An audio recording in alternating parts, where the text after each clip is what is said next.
amigo sobrevivente, este é o Manual do Survival e hoje nós vamos dar continuidade a uma série que a gente começou há um tempo atrás. A gente já falou sobre abrigos e a gente fez um vídeo sobre os 4 Ws da escolha do abrigo, né? São as características que você deve observar num local que você for fazer seu abrigo, etc. O que você deve observar naquele local para o seu abrigo se tornar mais seguro, mais eficiente, etc.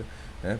E isso faz parte de uma sequência de um raciocínio, né, que foi pesquisado por forças armadas, né, pessoas que estavam realmente interessadas em garantir a sobrevivência dos seus soldados, né, dos seus enviados, e eles pesquisaram a respeito disso. Então a gente tem um negócio chamado a regra dos 3, eu acredito que já falei sobre isso anteriormente, que é basicamente os aspectos de sobrevivência que dizem respeito, né, ao organismo humano e que coincidentemente são múltiplos de 3. Então a gente tem 3 minutos sem ar, né, ou seja, você se asfixia, é um valor médio, obviamente, né. São 3 horas, sem abrigo, e a gente já falou sobre abrigo, 3 dias sem beber água e 3 semanas sem comida, né, sem alimentação, sem energia, etc. Esses valores são aproximados, né, varia de pessoa para pessoa, são médias, né, da população estudada, mas são bem confiáveis, são números assim bem bacanas de se trabalhar e obviamente você não vai querer chegar nesse extremo, né? E como a gente já falou sobre abrigos, nós vamos dar sequência e vamos falar sobre obtenção e tratamento de água. E de cara, a primeira coisa que é bom deixar bem claro, eu vejo muita gente utilizando a purificação de água, tá? O termo purificação de água, né? Eu venho de um background aí de química, né? Eu tenho formação na área e a purificação é a separação de uma substância em sua forma pura, ou seja, sem outros contaminantes, tá? É um processo caro e difícil. Então, a água pura é uma água que não possui sais minerais, que não possui nenhum outro tipo de substância misturada, nem contaminantes patógenos, nem nada. E você obter água pura, né, só é possível através de processos caros, industriais, como, por exemplo, a osmose reversa, tá? E para se obter isso aí em campo é muito difícil, tá? Existem alguns equipamentos que vêm em botes salva-vidas de alguns aviões, principalmente aviões militares, possuem um bote com kits e tudo mais, e nele tem um purificador de água por osmose reversa, por manivela, né, manual. Você bombeia ele de forma manual e ele faz essa osmose reversa purificando a água, tá?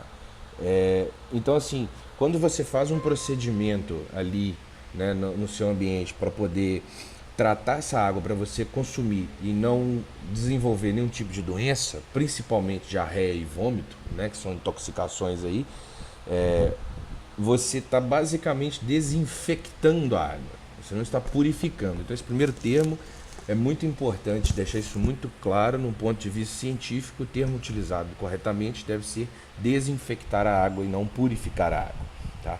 Então, passado esse aspecto, primeiramente a gente tem que observar por que a gente precisa de água, tá?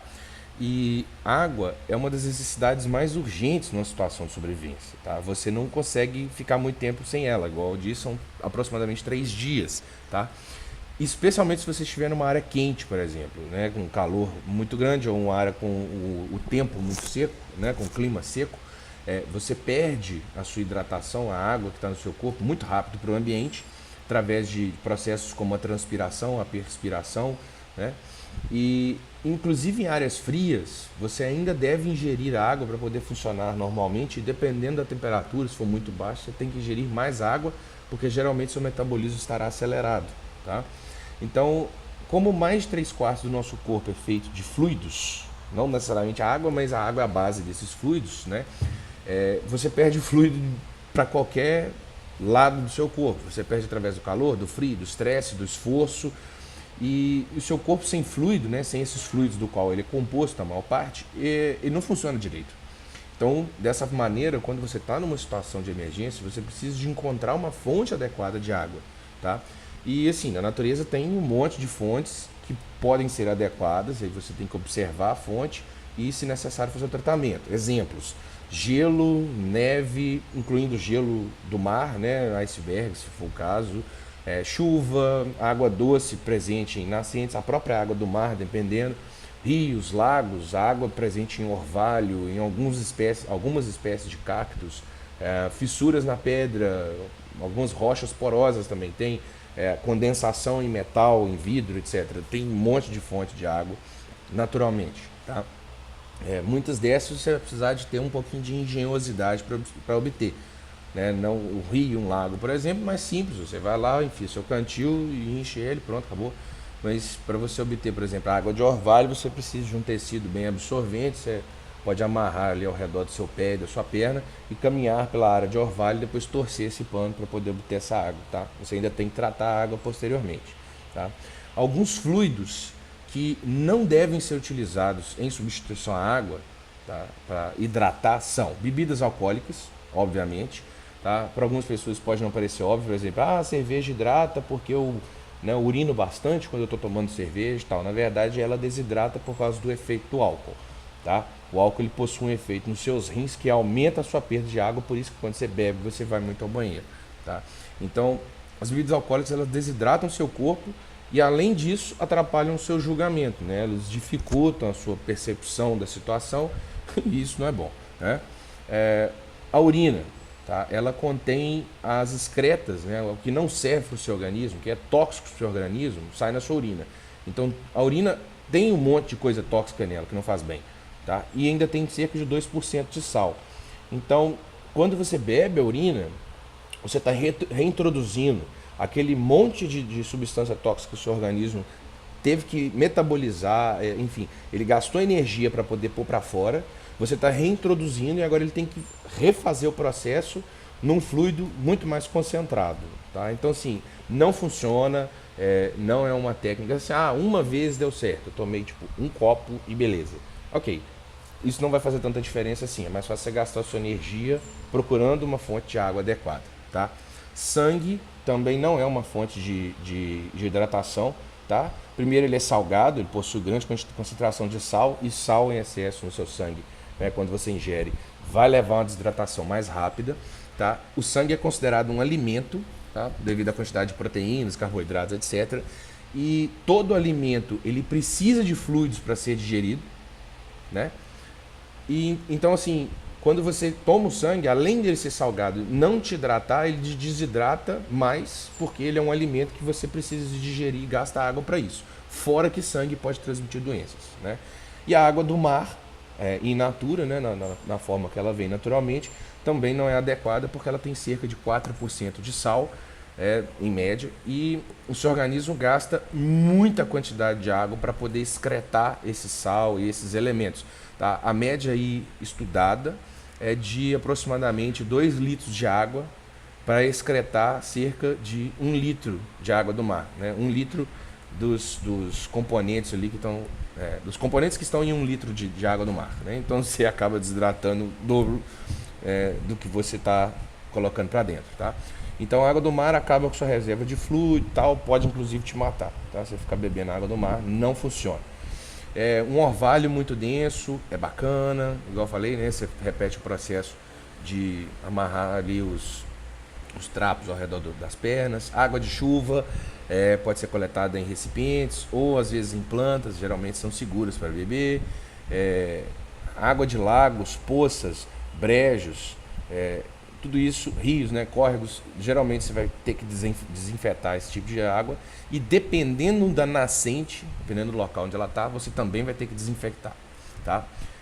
Principalmente se estiver próximo, né, a assentamentos humanos ou geralmente nas regiões tropicais, né, que você tem uma temperatura mais alta que facilita a proliferação de micro-organismos, tá? Quando for possível, toda a água que você obtiver, desinfete essa água, tá? Tente purificá-la, desinfetar, enfim, fazer o procedimento que você puder num cantil de água. E quando você for, né, fazer enfim, para beber, para virar em um outro local, desatarracha a tampa parcialmente, né? Você tira a tampa parcialmente para permitir que a água flua e aí você joga um pouco fora para que a água lave a rosca ali da tampa e do bocal da garrafa para desinfetar da fonte, né, que você teve contato ali, tá? A água obtida de vegetação ou do solo você pode ferver, você pode usar hipoclorito de sódio, que é água sanitária, tintura de iodo, que é também conhecido como PVPI, tá? Você tem as concentrações corretas para isso, mas você pode utilizar esse tipo de coisa, incluindo permanganato de potássio, também pode ser utilizado para desinfetar a água, tá? Então, depois que você desinfetar e tiver com o seu recipiente limpo, aí você pode beber, tá? Outros métodos interessantes: tabletes e comprimidos específicos para desinfecção de água é mais fácil de usar, porque eles já vêm numa medida que é mais simples de usar, tá? Para tintura de iodo que eu citei, tintura de iodo a 2%, um cantil cheio de água, geralmente 1 litro, você vai pôr em torno de 5 gotas, ok?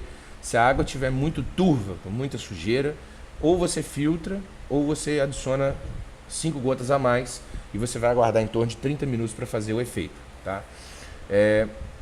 Se a tintura de iodo for a 10%, né, ou se for 1% de iodo povidona titulada, você vai usar só 2 gotas, né, da solução, ok? Que é o equivalente ao uso dos 2%, que seriam as 10 gotas e tal. Então, 30 minutos antes de beber, né? E se a água estiver limpinha e estiver gelada, você vai ter que aguardar o dobro do tempo, porque a temperatura faz diferença na reação. Quanto mais frio, mais lenta a reação, tá? Você também pode utilizar 2 gotas de água sanitária, que é o hipoclorito de sódio, geralmente 5,5%, tá? Num cantil de água, e vai aguardar também 30 minutos para beber. Se a água estiver muito, muito gelada ou estiver turva, você aguarda o dobro do tempo.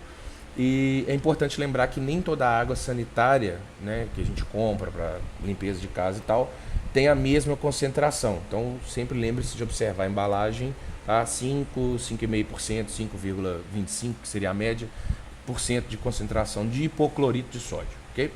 Permanganato de potássio também pode ser utilizado.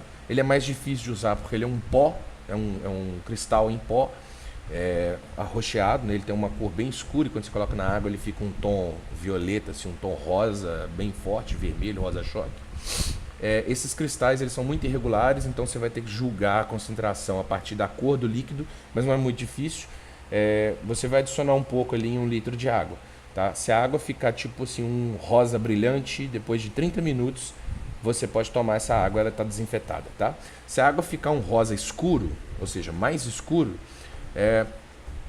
tem muito permanganato para você beber, tá? Você pode pôr mais água e aguardar aí meia hora, ou você pode usar essa solução mais concentrada como antisséptico para lavar um ferimento, etc, tá? E se a água ficar vermelha, tipo um suco de cranberry, um suco de morango, assim, bem vermelhona, bem escura, você pode utilizar essa solução como uma solução antifúngica, tá? Tratar frieira, tratar micose, etc, ok? E ferver é uma forma bem tranquila, tá? Depois que você tem a fervura, na nível do mar, obviamente, né? Depois que você tem a fervura, ou seja, que as primeiras bolhas se formaram, já está fervida, a temperatura da água já atingiu. Se você tiver uma altitude elevada, a água vai ferver em uma temperatura mais baixa e por isso você precisa deixar fervendo mais tempo, tá? Então é importante você pesquisar de acordo com a altitude do local onde você geralmente vive, enfim, opera, etc, tá? Esse é um método muito seguro, é mais fácil de fazer, tá? E depois de levantar a fervura, está garantida a destruição dos patógenos mais comuns, que são geralmente a giardia e o criptosporídeo, tá? Beber uma água não potável é muito perigoso, tá?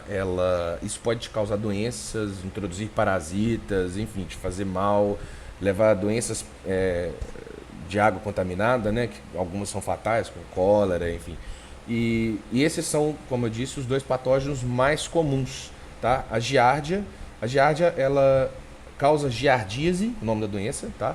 E ela é caracterizada por diarreias muito aquosas e explosivas. Então, assim, aquela diarreia que sai com muita força, com muita violência, né? Geralmente com muito gás e tal, acompanhada de muitas cólicas e duram geralmente 1 semana a 2, tá? Então, assim, não vai te matar, né? Obviamente, mas vai te deixar muito debilitado, e se for uma situação que você já está com redução de ingestão de líquidos e de alimentos, isso vai piorar a sua situação e pode te levar a óbito, tá?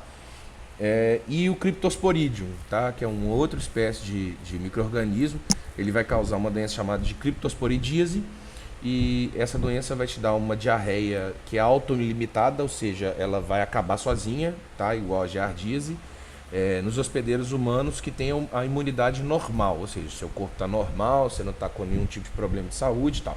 Mas ela pode ser grave em pessoas que têm imunidade reduzida, por exemplo, portadores de AIDS, e não existe nenhuma cura, nenhum tipo de tratamento, só o tempo mesmo, tá?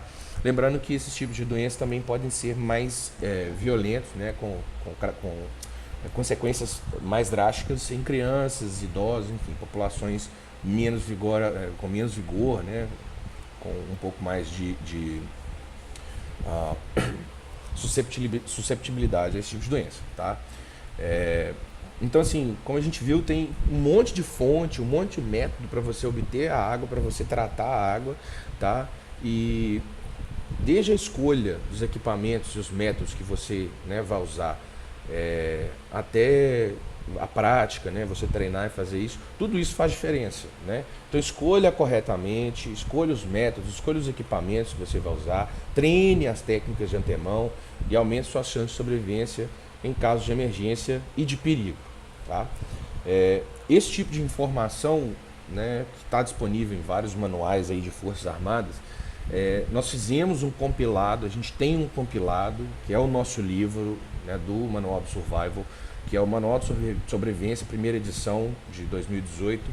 Ele é um livro com mais de 550 páginas, assim, muito conteúdo, tem muitas imagens, tem esquemas ilustrativos, enfim.